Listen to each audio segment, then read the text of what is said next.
G'day punters, Psalm 116, relationship, verses 1 to 2. I love the Lord because he's heard my voice and my pleas for mercy, because he inclined his ear to hear me. Therefore, I will call on him as long as I live. So this is an intimate, living, responsive relationship. This is the God of the Old Testament, mind you. Some days I wake up and the first words that come to my lips are, I love you, Lord.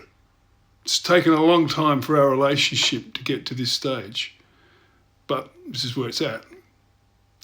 Verse 12, what shall I render to the Lord for all his benefits to me? Now, this is an interesting verse. This is the verse that the first Christian sermon ever preached in Australia was based on. The Reverend Richard Johnson was encouraged to be the first chaplain for Australia, and he sailed with the first fleet convicts. And he's encouraged to do this by no less than William Wilberforce, the great slave emancipationist, get that one right, and John Newton, who wrote Amazing Grace.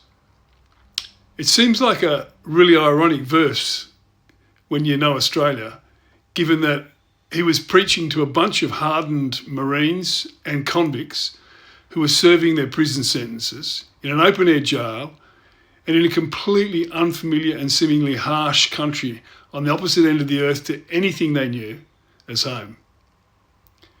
Yet, the miracle is that today there are millions of people who want to come and live in this amazingly pleasant land with its rule of law and its sense of fairness and its pleasant climate and prosperity. So what shall we offer back to God who's ultimately delivered these benefits? Not that Richard Johnson could have seen all this way back then, presumably.